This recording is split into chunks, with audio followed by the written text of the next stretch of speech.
Assalamualaikum. Waalaikumsalam. Senang sekali berjumpa dengan adik.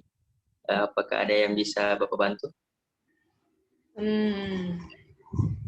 Baik, sebelum lanjut, bagaimana kita buat kontrak konseling dulu? Iya, Pak. Oke, jadi konseling kita akan berlangsung selama kurang lebih 30 menit. Dan jika ada sesuatu yang mendesak, misalnya waktu sholat, atau mungkin ada urusan pribadi yang mengakibatkan konseling ini untuk sementara tidak bisa kita lanjutkan, kita bisa mengakhiri sementara konseling ini dan akan dilanjutkan di hari yang akan kita sepakati nanti. Tapi jika tidak ada sesuatu yang mendesak, kita bisa menyelesaikan konseling ini sesuai waktu. Jadi, apakah kamu setuju dengan kontrak konseling ini? Iya, Pak, saya setuju. Oke. Tampaknya seperti ada sesuatu yang penting sehingga kamu menemui Bapak. Sebenarnya ada sesuatu yang ingin saya sampaikan, tetapi saya bingung harus memulai pembicaraan ini dari mana, Pak. Oh, seperti itu. Sekarang coba kamu atur dulu posisi duduk senyaman mungkin. Rilekskan pikiran, lalu tarik nafas sejenak. Sebelumnya, nama adik siapa? Iya, Pak. Nama saya Tripuja. Saya mahasiswa BK, Pak. Oh, Puja. Baru ya datang ke sini. Iya, Pak. Sebenarnya dari dulu mau bertemu dengan Bapak untuk berkonsultasi. Namun, saya masih ragu untuk bicara kepada Bapak. Ya, tapi apakah sekarang Puja sudah tidak ragu lagi untuk bercerita? Iya, Pak. Untuk sekarang saya sudah merasa yakin untuk menceritakannya karena masalah yang saya hadapi sangat rumit. Ya, baik. Bapak memahami apa yang Puja rasakan. Nampaknya permasalahan yang Puja hadapi ini sangat rumit dan sangat sulit. Iya, Pak. Saya bingung, saya kesal. Entah apa yang harus...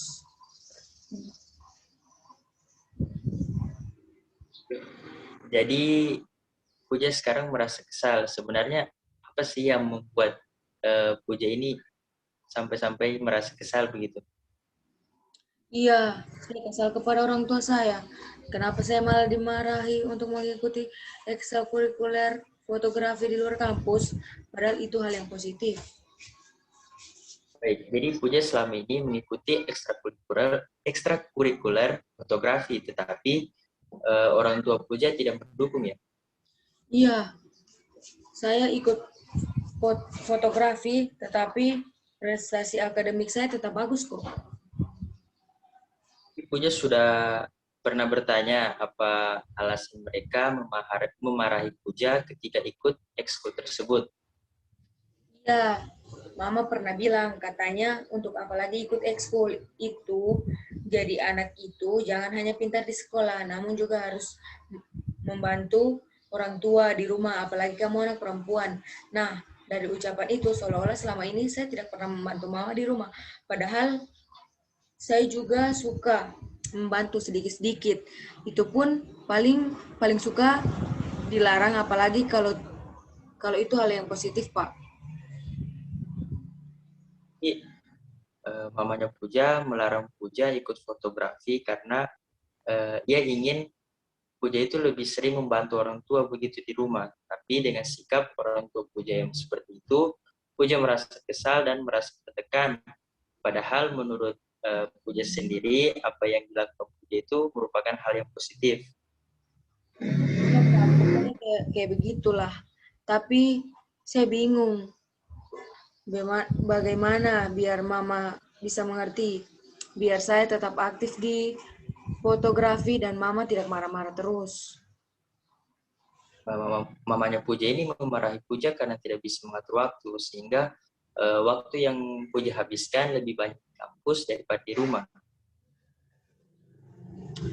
Iya, Pak, saya menyadari waktu saya di kampus memang lebih banyak. Tapi kan saya juga butuh pengetahuan dan pengalaman di luar mata pelajaran. Dan saya rasa itu penting untuk bekal di masa depan saya. Tapi saya tidak berani mengatakan langsung kepada mama saya. Oke, kamu menyadari bahwa kamu belum bisa mengatur waktu antara di kampus dengan di rumah. Karena menurut Puja, pengalaman dan pengetahuan di luar rumah itu sangat dibutuhkan. Kalau begitu, Puja merasa apa yang Puja lakukan selama ini benar dan orang tua Puja tidak memahaminya. Sebenarnya kalau dipikir-pikir, orang tua saya ada benarnya juga, Pak. Mungkin mereka khawatir kalau saya terlalu banyak di luar rumah, apalagi saya anak perempuan. Tetapi terkadang saya merasa orang tua saya tidak memahami dan mendukung apa yang menjadi hobi saya.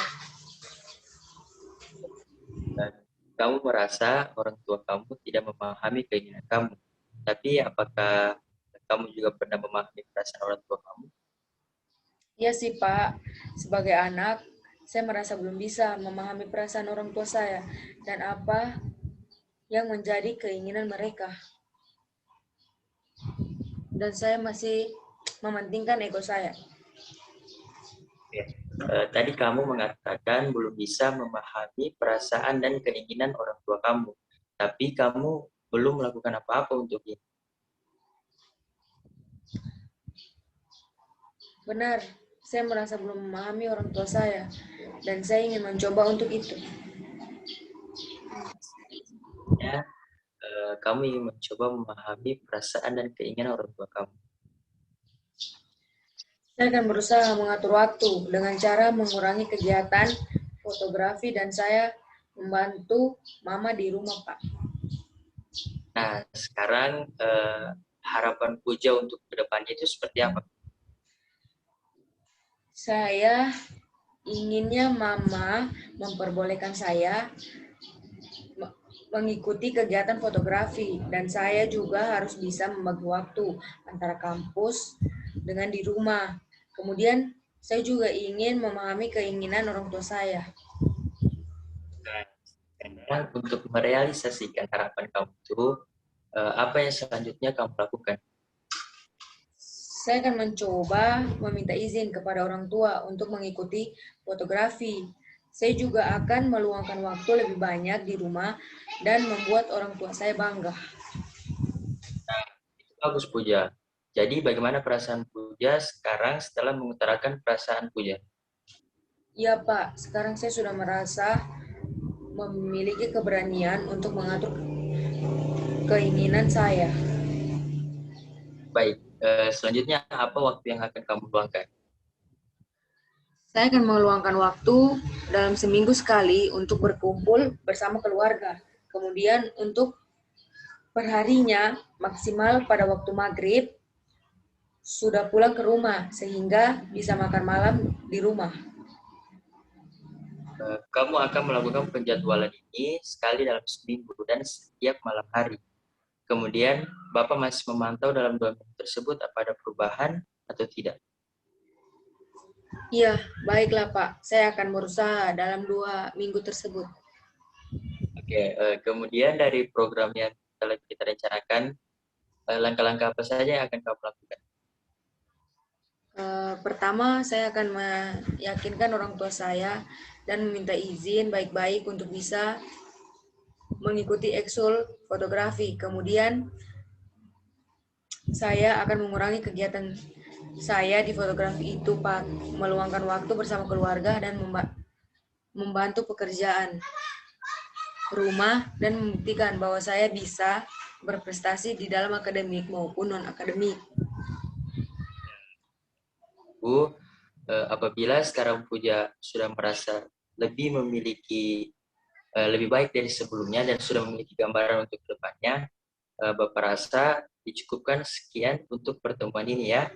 Semoga permasalahan yang sedang kamu hadapi sekarang bisa cepat selesai ya. Oh iya Pak, amin. Terima kasih Pak atas waktunya. Assalamualaikum. Nah, waalaikumsalam.